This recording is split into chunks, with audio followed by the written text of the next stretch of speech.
within the span of a year or two at Seattle Opera, I was regularly reporting to the board at every board meeting on how this was going for our organization. That's how data went from, what is Facebook, to please come to every board meeting, junior employee, and talk about this. Hey everyone. Today's talk is a throwback to a talk I gave about a year and a half ago at Orchestras Canada. They invited me out to give a talk on what they called the M word. And what this is 10 strategies for millennial leaders. So whether you actually are a millennial or somebody who employs them, this is for you. And I just want to say, I shot this on my phone, so the quality isn't great, but I still wanted to share it because I think there really is a lot of valuable information here. So I hope you enjoy. Specifically, millennials want to find meaning in their work. Who wants to find meaning in their work? Hopefully every hand in the room is raised, right? Right, we all want that, of course we do.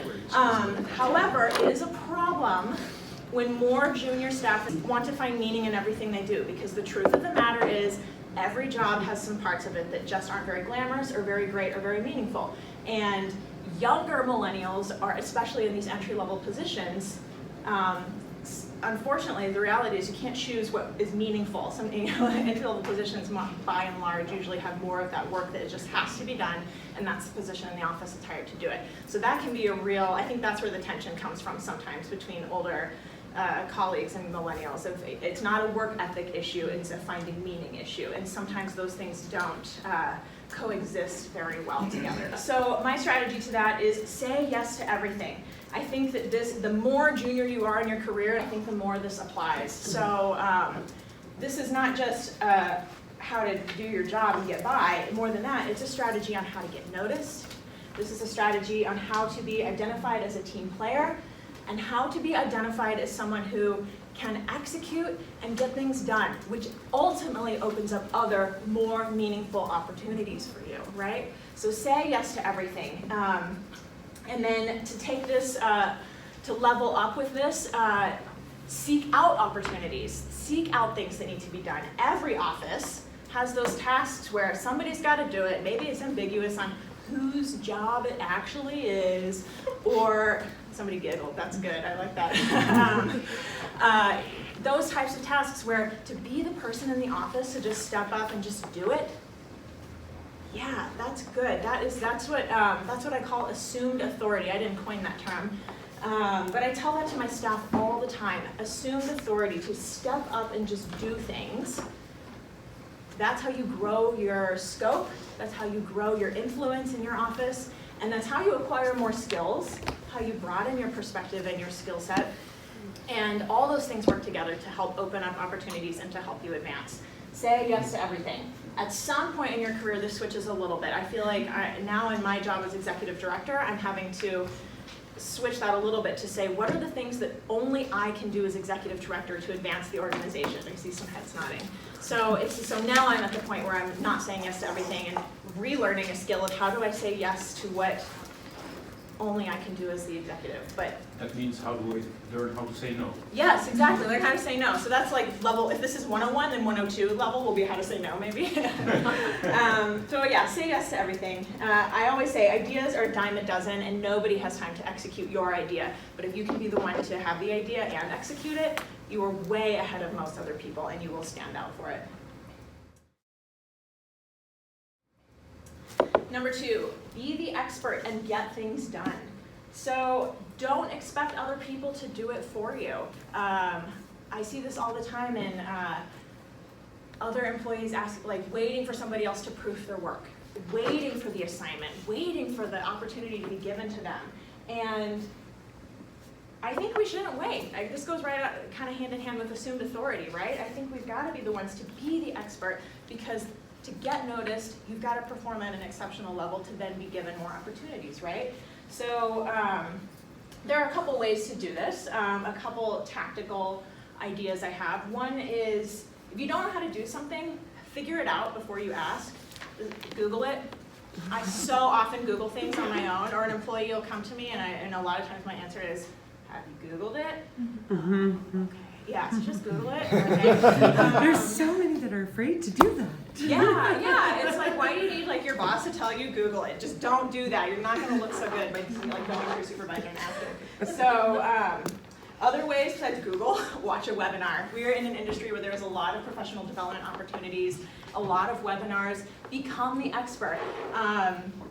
To the positive, my marketing and development coordinator the other day, she has been trying to learn more about Google Analytics, and she said, Aubrey, I wanted to go to this, Google's doing this like all-day presentation in San Francisco, and it's going to tell me everything I need to know about Google Analytics, and it's free. Can I go? I just want to be like, please, yes, go. You know, like she's learning this. She's becoming the expert in this area, and as a supervisor, I'm so happy for that. So. Let's see, take a webinar, Google things, look in the files to see what was done last year. That's a big one. Anytime there's employee turnover and someone says, where is this, or how do I do this? Did you search in the computer to see if you could find that document or that file from last year? Oh, you know, so just, again, everything I'm saying is really be resourceful. Be resourceful, be the expert of your own area. And get things done is the other half of that. So I said, you know, ideas are a dime a dozen. And what I love, an example I just gave with my employee Hillary, is I love when somebody comes to me and says, I have this idea. Here's my plan of how I want to execute that idea. Here's the budget, whether it's $0 or I need a little bit or whatever. And I have everything laid out. Do you mind if I do this? I want to be like, yes, how can I help you do that? Instead of, you know what you should do, or you know what we should do, the royal we that means me. Like, I'm so glad that got a laugh, because I think that happens all the time, and that is like such a pet peeve of mine.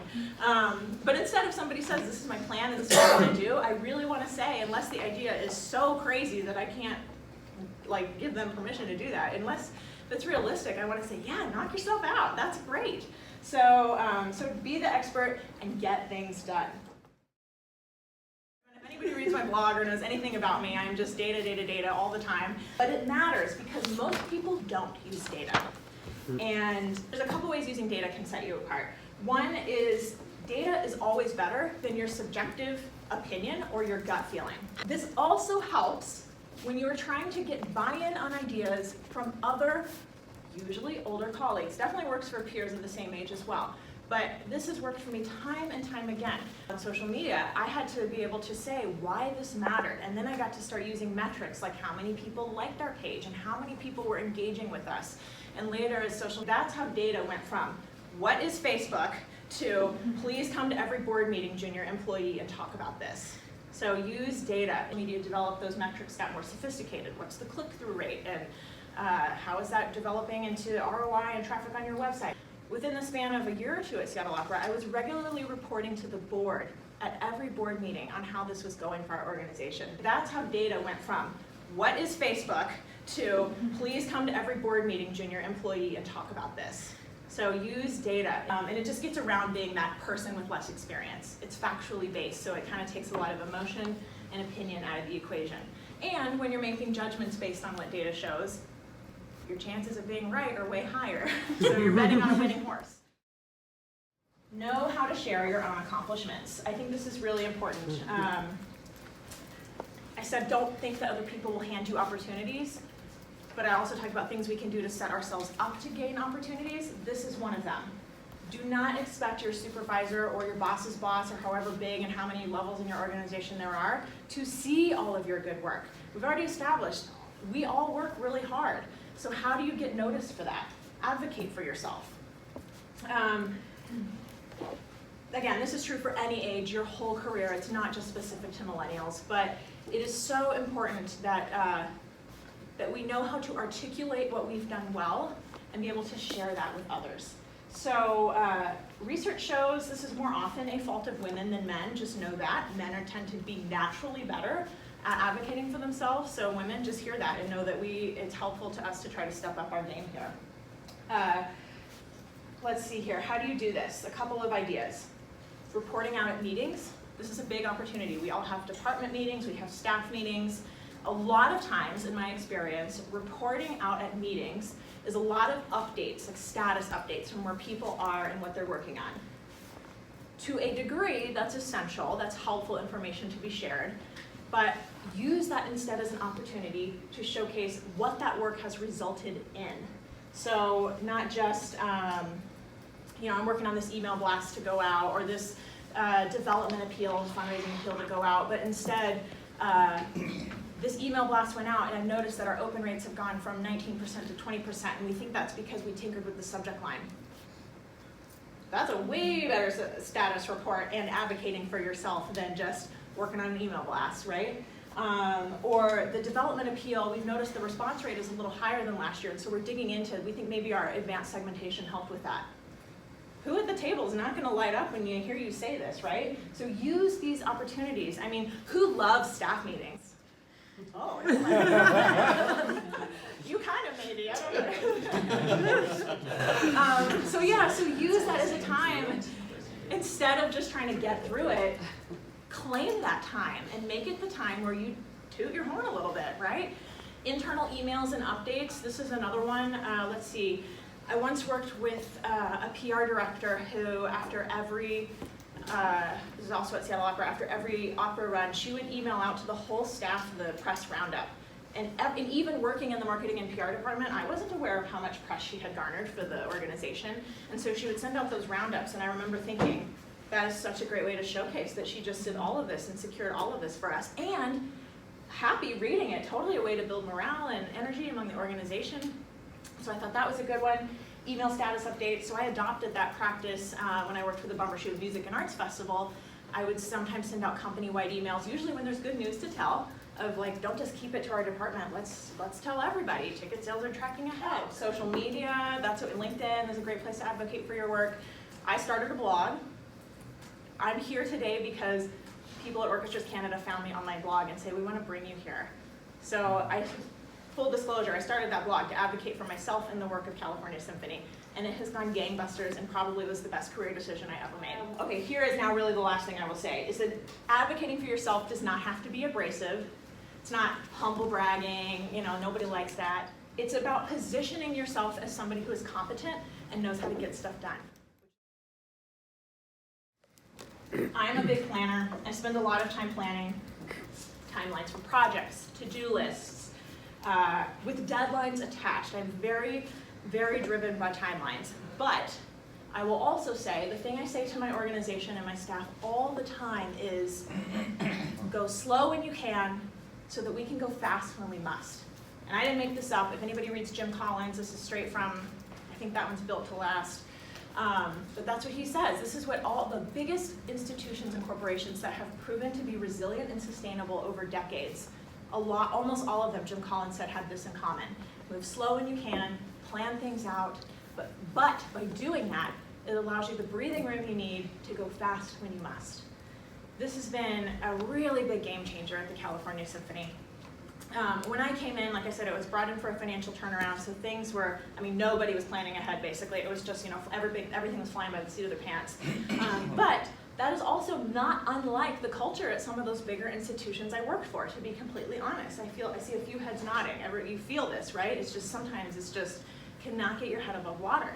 So I think that's one of those things that is not specific to budget size. It does transcend multiple organizational sizes. And it took a lot of work to really spin ourselves out of that. But what's good is that a lot of us, parts of our organizations do plan in advance. Artistic planning, we're planning our symphony seasons a year in advance, 2 years in advance. So the rest of us, it's not that we have no culture for that in our organization, it's just that it doesn't always spread to every part of the organization. So to spin out of that, to finally get on top of it, to make ourselves build these timelines, we're already thinking about what is our content strategy for the 1920 season, because the programming is almost done, so already we're thinking like, okay, what are the blog posts that we need to do as an organization? Not my personal blog, but, or what are the interviews we want to get with which artists? Now we're thinking about that, which is just, it's a breathing room. So go slow when you can, fast when you must. Research shows that you are more creative when you start something and then take a break from it. I don't mean like go out for lunch and then come back. Like take a break, a couple days, a week, whatever, and then come back to it. We work for creative organizations, and yet I've heard from many different people, it doesn't feel like we can be creative in our own jobs. I mean, our artists are very creative, but we as administrators get really choked up on that sometimes. And this for me has been, again, research shows, and then I tested it in my own life, and that's true. The more I start something, take a break, come back a couple days later, I realize, oh yeah, there's so many more ideas, and of course our brains are working in the background during that time, and it serves us very well. So plan ahead, even if you're not a planner. I've got somebody on my staff who's not a planner, and even recently she was saying, oh, I get why you had me do all this. So, and then because other things came up, and she said, I want to do this, this, and this, and then she had time to do it because she was on top of everything else and had it so well organized and was just in execution mode.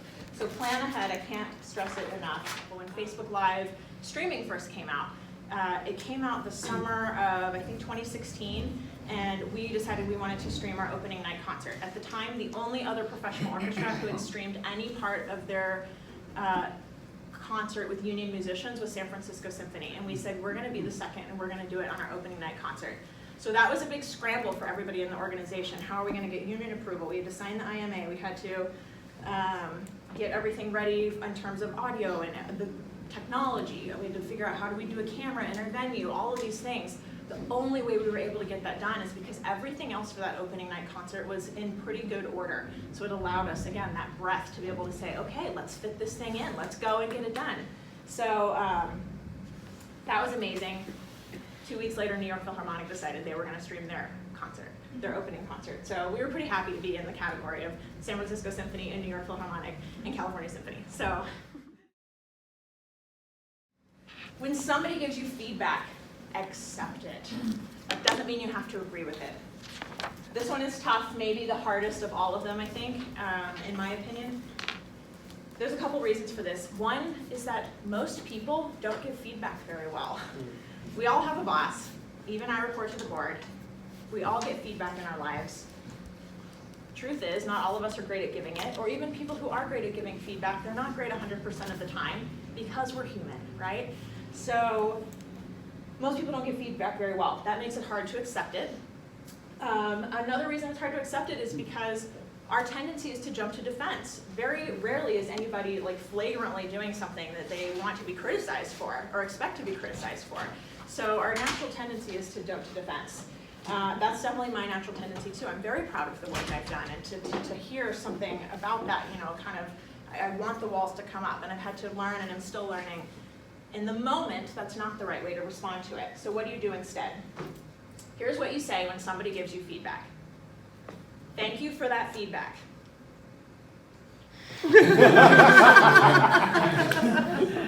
That's what you say.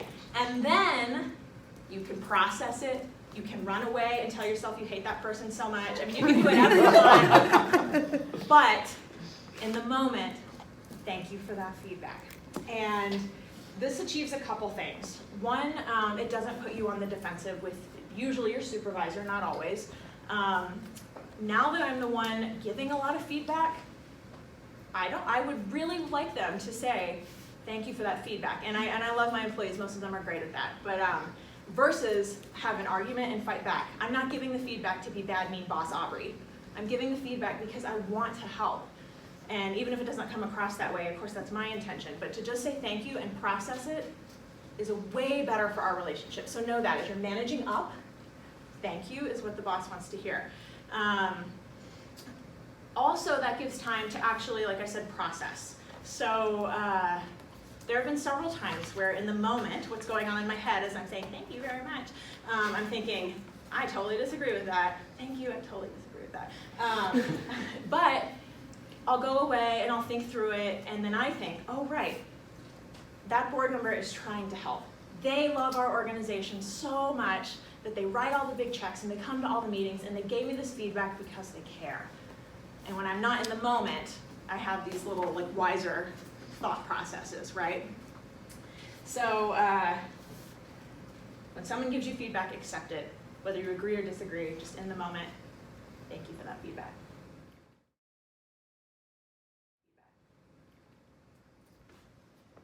The same characters and challenges are everywhere.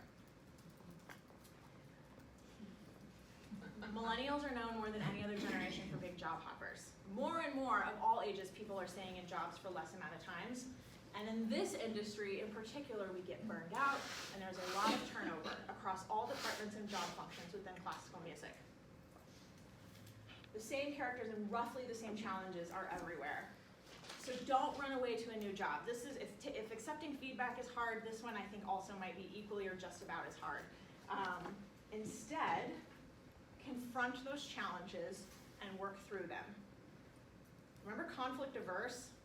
This is definitely, I think, something that goes hand in hand with that makes this more challenging for us as millennials that have that conflict averse tendency.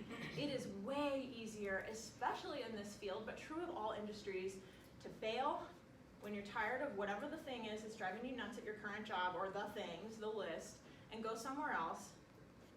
Especially with all the turnover, there are other jobs open, and I see this all the time, of all levels of seniority within arts organizations. And to confront those challenges now, especially as we are millennials and trying to rise through the ranks and become more senior, is so much more valuable to our careers than to bail. Because it sucks, but it's better on the other side. So, for example, California Symphony, I came in for the turnaround. Year one, they had years and years of deficits. Year one, we balanced the budget. I'm like, okay, check. And then I was thinking, you know, I came from the big arts institutions, and then I came to this smaller budget. Maybe it's time. There are so many other issues that are just driving me nuts, but you know, I did the thing that matters on the resume and what I was brought in to do. Maybe I should move on and get rid of all this stuff that's driving me crazy. And then I decided, no, because that same board member that drives me nuts, he's on that other board over there. And that same, I don't know, issue with, I mean, pick a thing, development, marketing, programming, whatever it is that's driving us crazy, that same annoying coworker, that personality exists at another organization. Yeah, nodding your head, yeah. Seen a few. Yeah. And I think now I've worked in enough organizations, it's like, oh yeah, that's true. Yeah, and it's, so to run away is not to grow, is really what I'm trying to say. And to really wear my heart on my sleeve at the California Symphony, I decided after that first year, no. What else do I want to do? This is my platform. I'm finally executive director of an orchestra. What else do I want to do? And then I did the Orchestra X project, which I'll be talking about this afternoon. We completely, we had already revamped our audience development model, but we doubled down on it. Our audience has now almost doubled in size from where I was 4 years ago. I've done all these things where I said, no, I'm going to stay, and we're going to work through these issues. And by doing that, I now have such a more developed toolkit and awareness as a leader that I know now when I face these issues at the other bigger organizations I eventually go to, no problem. I know how to solve that problem because I've solved it before. So this is hard. It's easier to run, but I see too much in our field sort of this like swirling of like middle management and mid-sized executive directors, and it's like, why is that happening? I think this probably is why. I don't know, it's just my theory.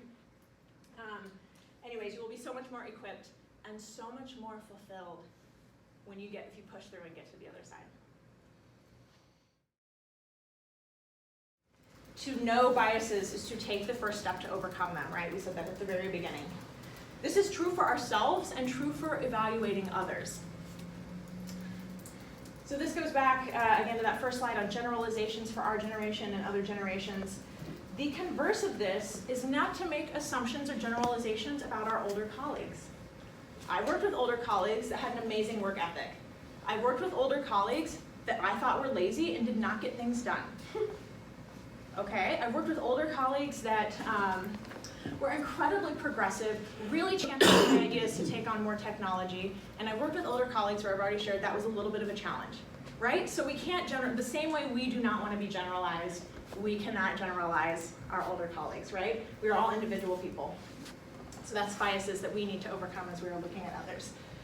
The other way this applies to us is in our careers, when we're both applying for jobs and hiring other people to work for us. So as a candidate, you can position yourself better by knowing biases. We talked about the biases true to our generation. One thing I would say on resumes is, just like the status reports at staff meetings, a lot of times resumes are sort of a list of responsible for X, managed Y, oversaw Z.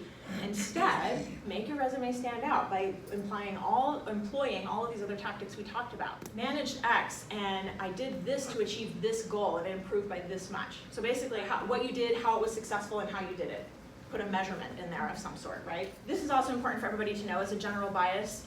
Men tend to be evaluated more on their potential. Women tend to be evaluated more on their experience. This is true. This is just differences in how men and women tend to be evaluated. Most people don't intentionally have that bias, but just, again, generalizing and what research shows, this is true. So to know that is to be informed. So that means on my resume, when I'm looking at other jobs, I am definitely going to try to highlight all of my experience. What I did, how I achieved it, how I solved those problems, versus oversaw this, negotiated this agreement. You know, see the difference? It's such a different story to tell. A fair process matters. This is something that not just in our industry, but many industries, the process is often overlooked. And so many times, employees or potential employees are evaluated on fit, values fit, culture fit. Anybody have heard these terms? Yeah, nodding heads. And a lot of us were taught to do this. Again, no ill will, no ill intent behind that. A lot of us were taught that that's how you find someone that's a great match for you and your organization. But all the newer research shows when we are interviewing for fit, that is code for someone like me. The research also shows, I'm sure many of you know this, diversity in teams, diversity in perspective, whether that's racial diversity, gender diversity, ethnic diversity, whatever it is, diverse teams are proven to have higher outputs and better outcomes. It matters, a fair process matters. So how do you do that? Like I said, nobody intentionally interviews poorly. Make a list of the criteria needed for whatever the position is, no matter what level of seniority, make a list of the criteria needed.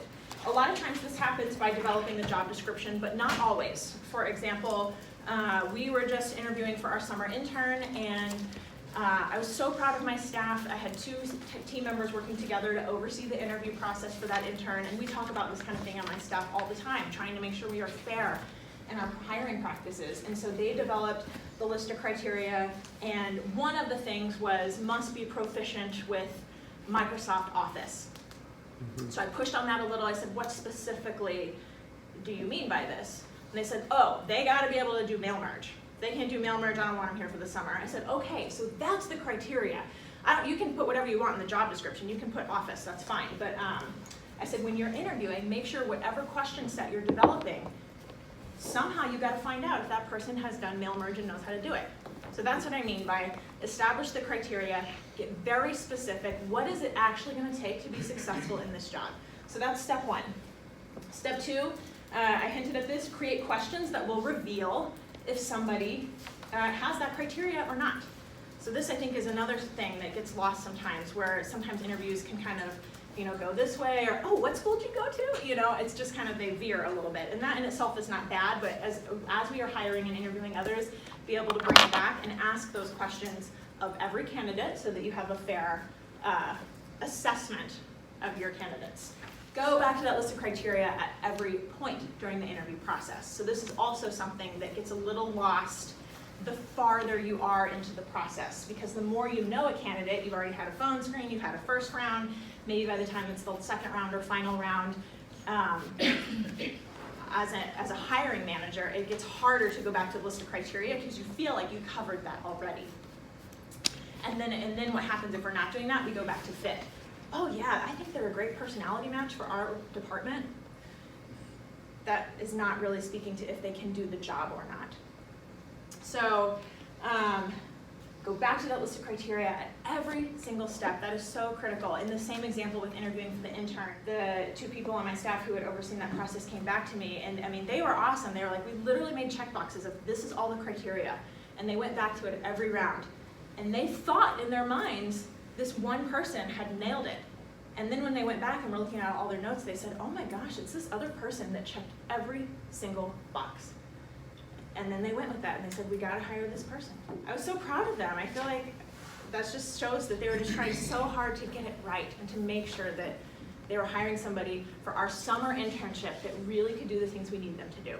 last point for real, try to, if you can, as you're developing earlier in the process, we talked about late in the process, early in the process as you're developing your first round pool, so all the resumes have come in and you're screening them and figuring out who's going to be that first level phone screen.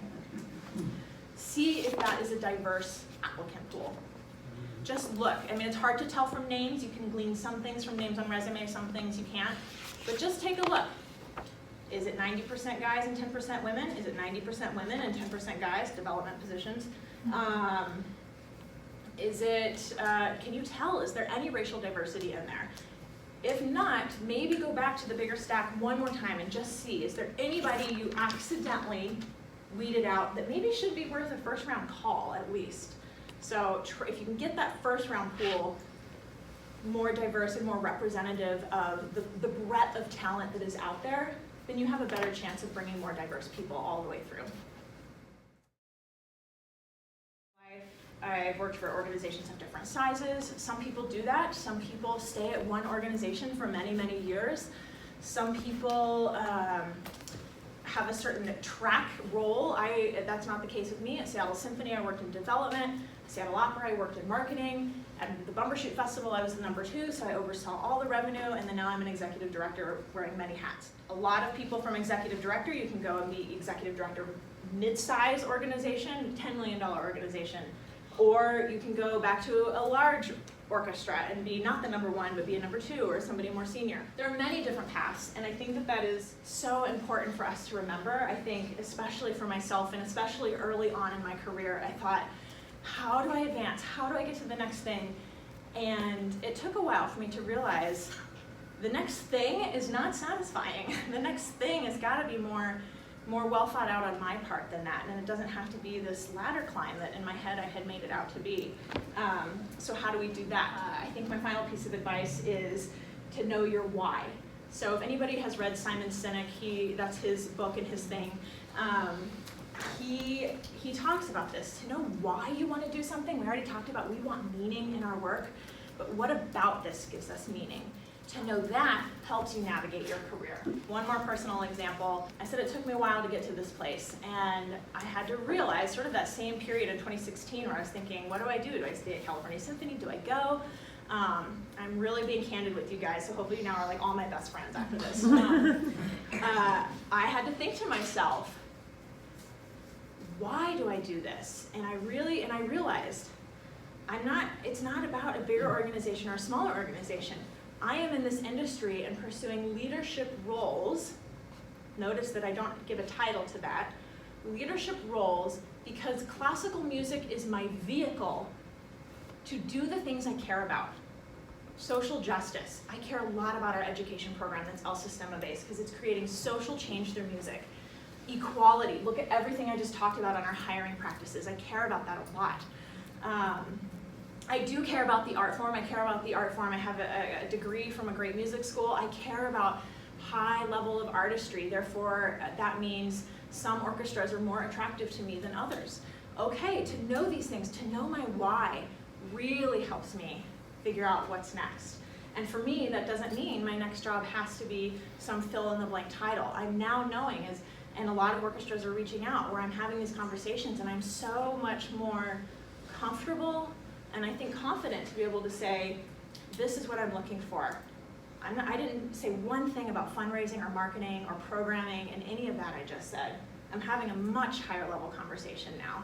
So know your why, and that helps you figure out what is the right thing. What is that job that's going to bring the meaning that we're seeking, right? So in conclusion, millennials have a huge opportunity coming our way. Don't wait for it. Do things now that help you be ready to seize that opportunity, because we are the generation that cares about change. If there was one more generalization I could put up there, that's what it would be. We are the generation that cares about change more than any other. So for the changes in our industry, for the changes in our audiences, for the changes in our art form, we are the ones to make all of that happen. I firmly believe that. Thank you.